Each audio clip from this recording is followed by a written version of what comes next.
it play and call it work.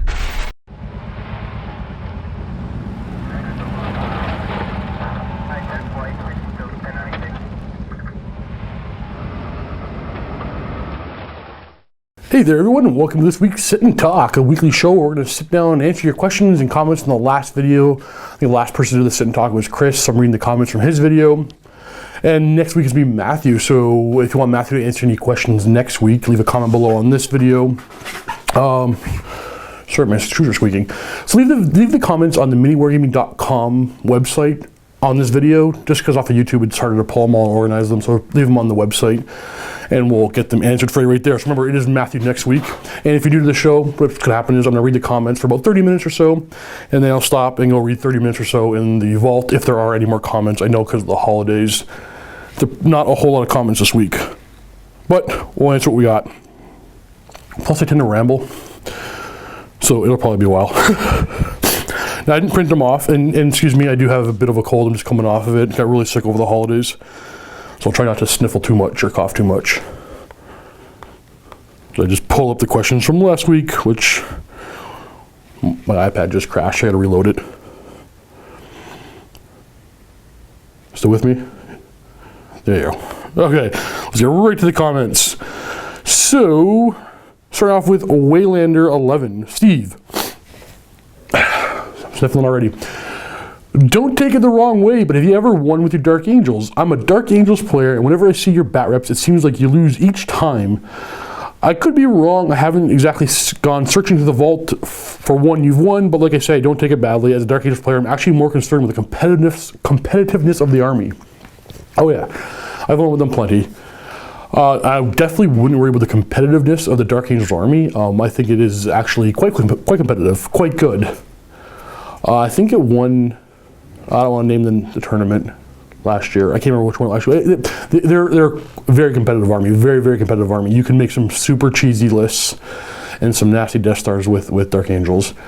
I can't remember every game I've ever played, because I do it for a living. I play a lot, but I can think of 2 Dark Angels battle reports where I've used mostly Green Wing and lost horribly. One, I probably shouldn't give too many spoilers in case people want to go back and watch them, but it was one that was against a buddy of mine, and he rolled me really fast. It was pretty bad. And another one was against a younger guy who, oh dude, I forget your name. Actually, we were just talking about you a couple days ago, because basically, I'll tell you how it works for you. We come in for battle report. You should come in around 9:30. We set everything up. We're usually rolling dice by about 10 a.m. And then we break for lunch for about half hour to an hour, and then we get back to it, finish the game, and the games usually end in between, sometimes as early as 2 o'clock in the afternoon, but the average tends to be 3 or 4 o'clock the games are over, just because filming everything kind of slows everything down. This kid beat me so bad with orcs by 11 a.m. We were outside, there's a little restaurant across the street. We were outside the restaurant waiting for them to open up because we were done so early. It wasn't even early enough to go to lunch yet. And he was playing with orcs, and he's outshot my Dark Angels, who are it's a pretty shooty army. He just shot me so bad. So you're probably remembering that one and the last one with Luca. Another one did not go well in my favor. Sorry for spoilers if you haven't seen them yet, but I don't know if anybody watches the older battle reports. Maybe sure. Probably people do. Either way, there was 2 that went really, really horrible for me. When I played the pure Deathwing, it's hit or miss because it's Deathwing. It's all Terminators. And I think I've won every game where I played mostly or purely Ravenwing. But I mean, even though I haven't really played the Ravenwing to its full potential yet, because I have less than 1/3 of my Ravenwing painted. But the remaining 2/3 of the Ravenwing are 2/3 of the way painted. They're on their bases. They can go on camera, but I want some extra details, but I just got so, I lost the motivation to paint the army. So I have Lee, our studio painter, they're on his desk now. He's gonna finish them up for me, so there'll be larger Ravenwing lists coming up soon. Because we got so many other armies on the go right now that I'm painting constantly. Studio stuff and my stuff. I kind of, once I'm able to start playing an army, I kind of lose the complete will to keep painting more and more for the army because I want to paint other armies, get other armies on the table. So there'll be more Raven Wing coming. So there'll be different lists is where I think the true strength of the army is, and like I said, there's some really competitive and cheesy lists you can make with the Raven Wing, which I'll do with the right opponent. If anybody wants to specifically play against it, I will absolutely play against it with you guys. Whoever wants to come in and play against it, but I don't want to play against. I don't want to bring a pure Raven Wing army against somebody just coming in for a fun game or whatever, because it can be pretty dirty, especially with rerolling Jinx. It can be really, really dirty. So yeah, the army is definitely competitive. That was a long answer for the first question. Yeah, in short, I have won some games, I've lost plenty, and I've lost some really bad, like you've seen, and they are very competitive, especially with Raven Wing. And a combination of Raven Wing and Deathwing can go quite nice as well. But I'll move on. 99 Arcturus. I can read. Steve, how would you make a psychic heavy Eldar list? Cat detachment, friendly, or cheese? Psychic heavy? I've never been a big fan of psychers when I played Eldar on the regular. I'm getting more and more into the psychic phase in general right now, as I'm not playing Eldar as often. I should actually play them again a bit, just for fun. But if I were to go back and do it, now it would be Hemlock Wraith Fighters, especially with Psychic Shriek not requiring to hit. Having 2D Blast and Psychic Shriek because they're a Psychic Pilot. I would throw probably 3 of them in the list, though the fast attack section in Eldar in general is so beautiful. But if I want to go Psychic Heavy, yeah, 3 Hemlocks. I would definitely put together the nice Warlock Death Star on bikes.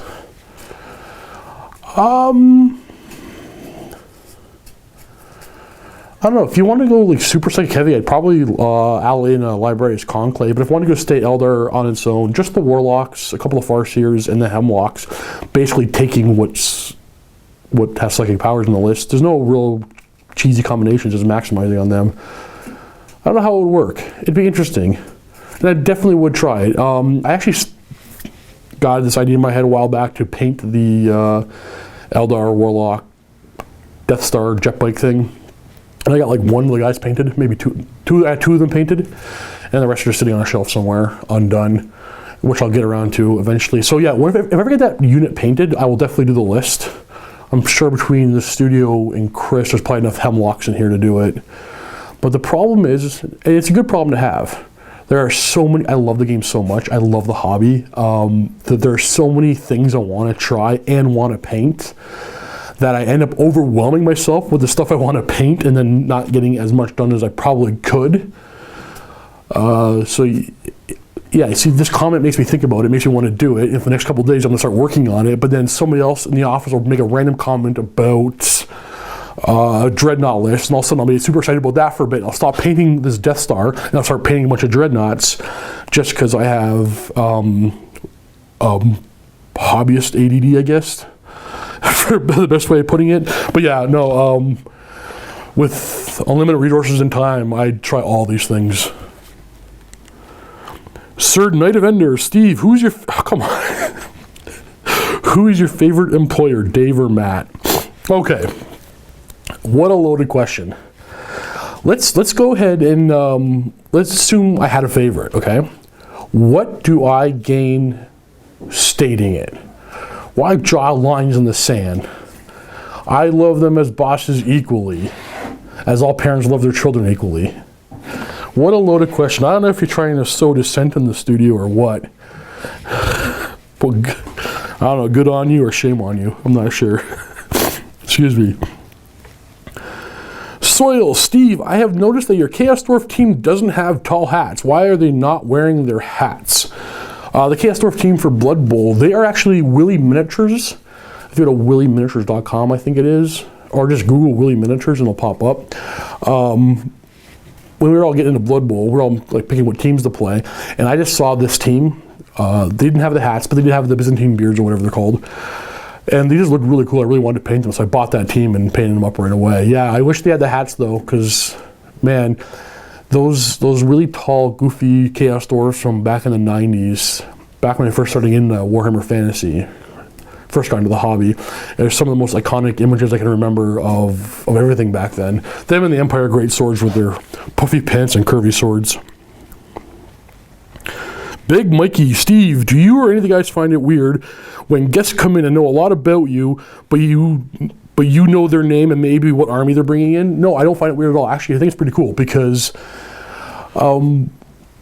regularly people are coming in here, obviously. There's multiple people here a week, and when they're really comfortable and they know our names and they're just, oh hey Steve, and it's not like meeting strangers every week. It's not like playing strangers every week. It's just playing people, like they have this familiarity with us, which usually sets them at ease, which makes them more what's the proper word here? Like, it just they fit right in because they're so comfortable with this already, and they're not really most people aren't really shy. Some people are shy, especially when I go on camera, but people tend to fit in really easy around here, and it's like every game.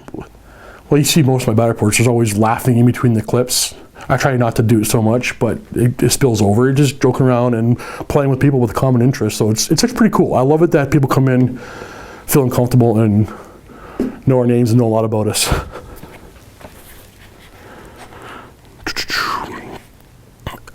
Oh, Steve, what? Oh, where are we going here? Oh, with the difficulty you have getting old world Warhammer Fantasy Battle games going, would you ever consider playing Kings of War? The community appears to have been getting speed in the last year. Well, those are two comments. I'm going to address them separately. The difficulty of getting the games is I don't know if it's difficult. I don't think we in the past year, 12 months, I think I've missed 2 weeks of Warhammer Fantasy. And considering that, for the most part, now that I have Josh and Quirk doing it as well, but for the most part, I was doing it on my own while filming the other games I was required to film around here. So with a 5-day work week, I had to dedicate at least 1 day of the 5-day work week to fantasy. And a lot of times people would come in and request a bunch of days, or a bunch of people request a week, and I'll have weeks at a time where I'm so booked up with Warhammer 40K and or a campaign that I can't squeeze in fantasy, so I have to try to squeeze in as much as I can when I can, so I can trickle it out weekly. And over the past 12 months, 52 weeks, I've missed 2, which I think is pretty good for just one guy working on it. Now there's 3 of us, it should be a lot harder to miss. It's a bit of a challenge over Warhammer 40K because we don't have to go ahead and ask people to come in for 40K. I think we're saying no to people because we can't accommodate everybody. But fantasy, I want more people to come in, but it hasn't been so hard that I haven't been asking people to come or challenge me to battle reports, which I probably should be doing. So if you do play fantasy and you're willing to come in, you're local, semi-local, or willing to make the drive in, email me, Steve at MiniWarGaming.com. We'll play a game. You'll have fun, I promise. It's not hard. We come in, we play in the studio. The camera part's easy. You'll enjoy it. We'll have a good time. But yeah, I don't have to really try to hunt them down. I'm slowly building up the local community. I've gotten a couple of people relatively local that have decided to learn the game. A couple of good friends have finally turned over and tried to start playing fantasy, which I can call on when I need them. Like, for example, Josh is one of them where I just need him for fantasy so often because he lived literally 4 blocks that way, and now he's an employee, so he's always here if I need him for fantasy. So fantasy, the struggle for fantasy right now isn't getting people to come in, though more people coming in would be nice, better variety. It's more finding time with everything else that has to be done, and we'll always find time. We'll always make time for it because one, again, it is my favorite game. It is my by far favorite game, and I don't want it to die. But one day it will. It's a juggle of everything else that has to be done, and it's doing well. It's doing very well for us. So there's no plans to stop it in the near future. So no, there's no plans to stop it. Now the reason why I'm saying all this is to answer your second part of your question is, with Kings of War appearing to be picking up speed, when I go and move over to it, the thing about that is, ultimately those calls that's gonna be Matt's call, and I wouldn't say no to it, but as I said, trying to maintain 1 day, trying to find enough times, 50 days throughout the year to film fantasy, to make time for fantasy, while doable, has its challenges. they're not impossible to do. I can get it done. But now adding another game, Kings of War, which I may very well, I think I played one game with a buddy Clarence. I think I played one. Yeah. While I'm sure I would enjoy it, I would have to do less 40K to make room for it. Now, that's not saying that can't be done. But most likely what would happen is it would be something that would take over if fantasy ever actually died. If people just said, hey, Steve, enough for the fantasy. We don't want to see it no more.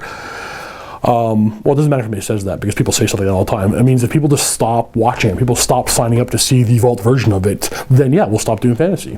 But people are still watching. People are still signing up to see it. So there's no point in stopping it. It would just make no sense to stop one show that is proven to bring in revenue to do another one, which probably would, but we don't know for sure. It probably would, but we don't know for sure. So if I only have, 8 days a week, 40 hours a week to film, I already know to maintain the 40K required is so many hours a week, then the campaigns is so many hours a week, and then making sure there's at least 8 hours a week for fantasy. I have to squeeze one more in. Not impossible, but not something I would look forward to try squeezing in right now. Don't get me wrong, I would love if there's all time in the world to cover all these games, because I think I would like Kings of War. I think the Ninth Age could be enjoyable. I think there was that Fantasy Flight Fantasy one, I forget what it was called, Rune something? Looked pretty interesting to me as well. But right now I pretty much fear learning new games because I don't want to like them and then try to find time to cover them. This is a weird answer, but a true one. Where did I leave off? Steve, do you have any thoughts on how to do a Deathwing, Ravewing, Dark Angels list without any grieving? Oh, absolutely, yeah. I think I've done it once, but not to the way I would like to. It would require more Ravewing than Deathwing, but I would like both. Just because it's nothing like having, because every Ravewing biker has a teleport homer. So teleporting in Deathwing right when you need them, because you can choose when they come in with their detachment, basically turn 2. Yeah, it can be quite good. I don't know if it's always going to be competitive, but it's fluffy and it's fun. So yeah, I actually do enjoy doing it, and I try to do it.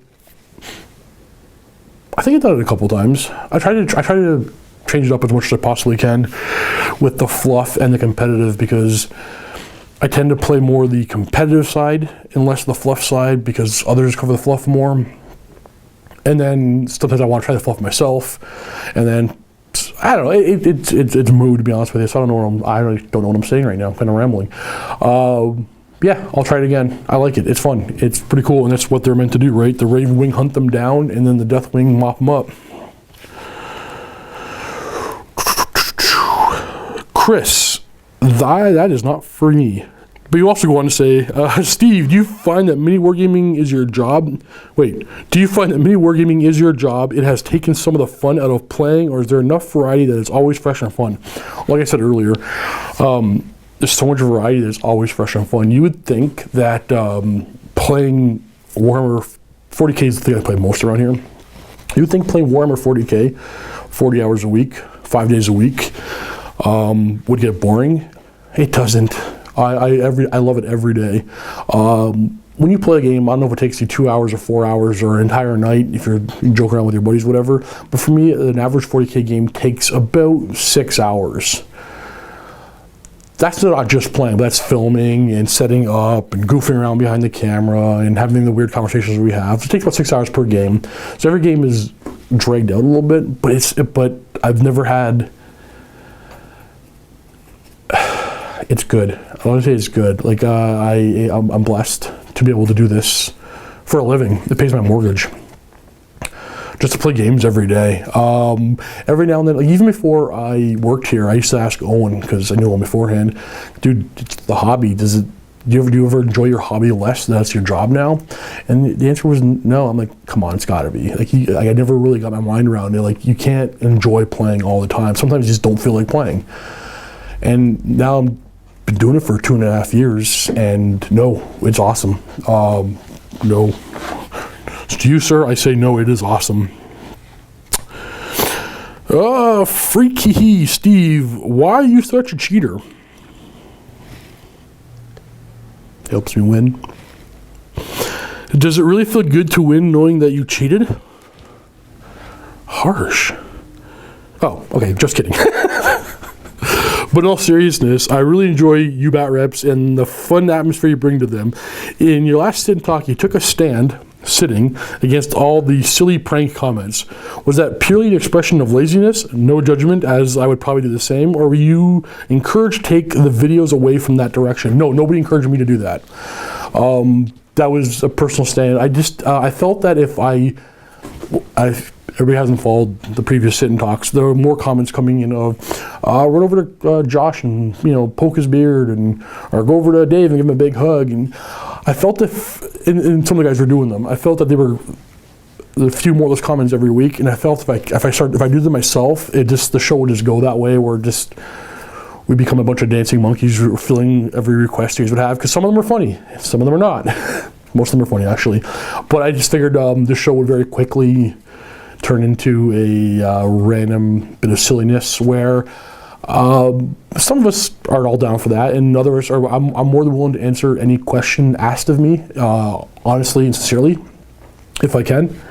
So if anyone wants a serious question asked, if anyone has just any wants to know my actual opinion on anything, they won't ask if the show turns into a big silly thing. And don't get me wrong, I like the silly thing. You've seen my battle reports. I rarely take anything seriously.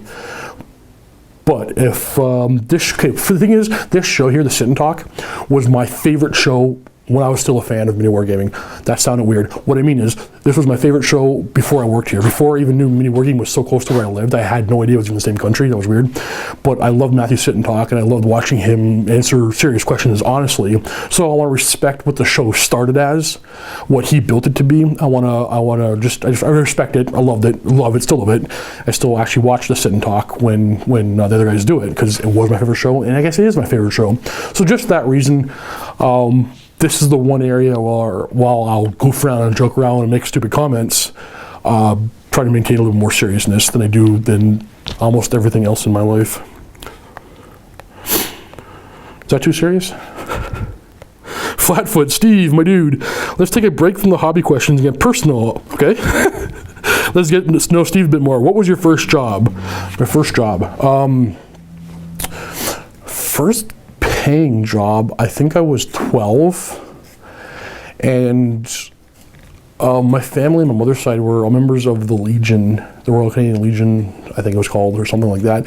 It's a, I'm not even sure exactly what it is.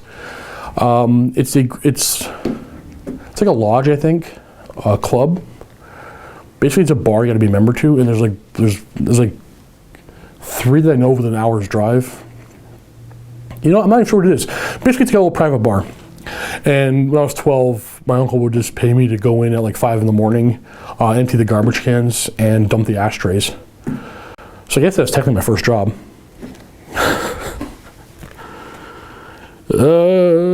Wait, is that even legal? Should I even said that? I'm sure that'd be fine. That was like 20 years ago.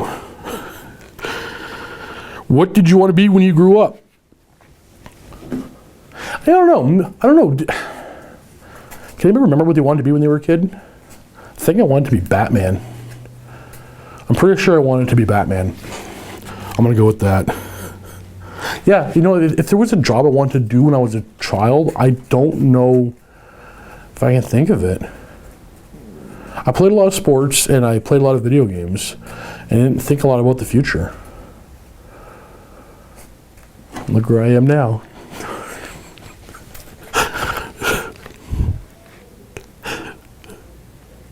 Get so many jokes about that right now.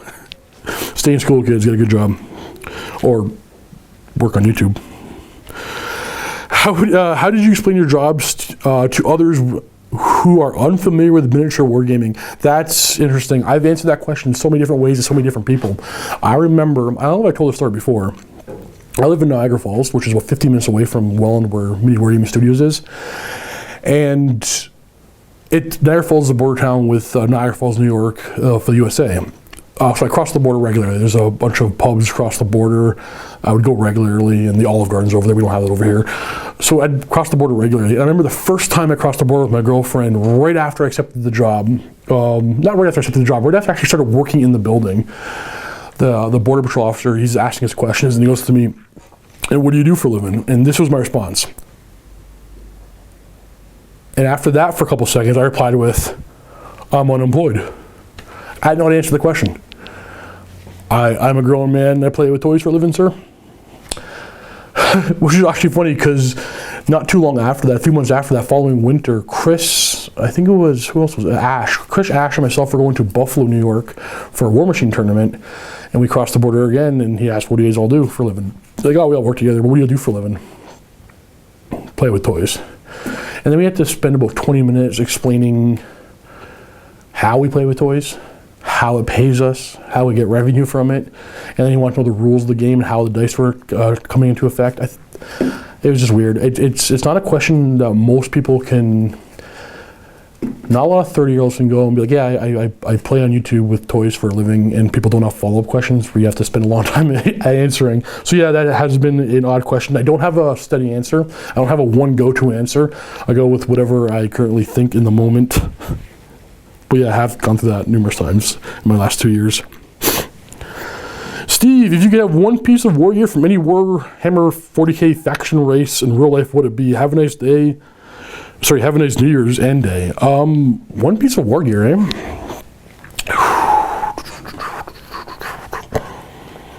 A jet bike. Yep, I want a hover jet bike. And then I'm gonna hurt myself. Or a jump pack. Nah, the jet bike would be more fun. Yep, going with jet bike for sure. Put my giant body on a jet bike. Might not go as fast, a little bit too much wind resistance. Steve, you have just taken over Games Workshop. Ho, ho, ho, we're all doomed.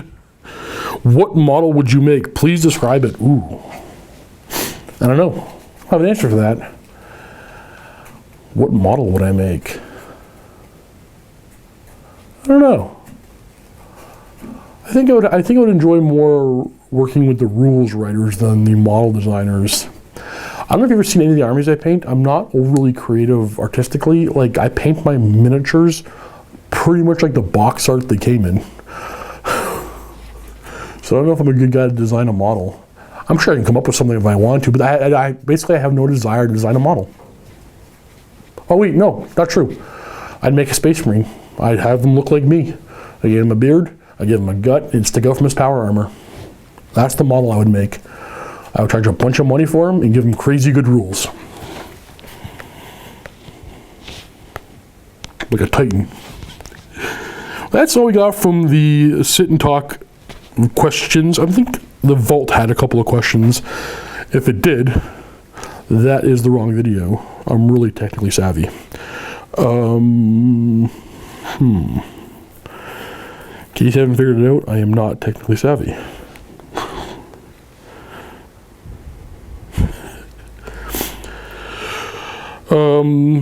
I'll sing for you to avoid the dead air as I try to find the sit and vault. Oh, turns out there's a link for it on the main page. There's only one question. Steve, what are your thoughts on the series of forge-rolled miniatures being sold in Games Workshop store? I can't say that word. Specifically, I have to really think about saying that word before I say it. My mouth does not want to say it accurately ever. And specifically, the Primus Medicaid. What models would you like to see? That's a whole, I could do a whole 30-minute talk on this. I don't know if it's true. Maybe it is true, because I guess other people have talked about it. Yeah, I think it's pretty cool. I don't think Forge World will ever really be selling their models in Games Workshop stores. I think by calling it a premium product, basically keeping it separate from the regular stuff, they're able to charge a bunch more for it. A lot more than it costs them to make, obviously. They can make a bigger profit keeping it specialist on Forge World, because people like me keep buying it. And I'm not gonna say it's wrong. I'm not gonna fault them for it. I keep paying for it, so they're doing it right. So I don't think we'll ever see it. So just because of that, I don't want I wouldn't. Yeah, honestly, I would love it. I would love it if I can buy a a Spartan in Games Workshop and get it from my local store here, Max Aggression Gaming in Niagara Falls. Call up the owner, Dan, and be like, hey, give me one of these. Instead, I have to order it through the website and have it shipped in a couple weeks later. Yeah, I would absolutely love it. I don't think they'll ever do it. And for that reason, we won't get into speculation as if what it would be like if they did do it. But yeah, I would love it if you can get Forge World in the store. I think it would open up Forge World to a lot more people. I think a lot of people don't like ordering internationally, so they just don't order anything from Forge World. You put it in the local stores, and all of a sudden, all these things are they're readily accessible to everybody. There are more armies here in North America. But then you'll see a lot more of them on the table on the regular, other than like the Eldar Hornet or whatnot. But that's it. That's all. I can go on forever about that, but I think you get my point. That's it. There's not going to be a sit and vault this week because I just ran out of questions, and I don't think I could ramble any longer. I don't think you want to see me talk for 30 minutes on that one comment, though I could. I wouldn't make much sense though. But that is going to be it. So there's going to be no vault content for sit and talk this week. But remember to leave your comments below on this video on MiniWarGaming.com for Matthew, and he'll answer your questions next week. And you ask all the hard hitting questions to Matthew.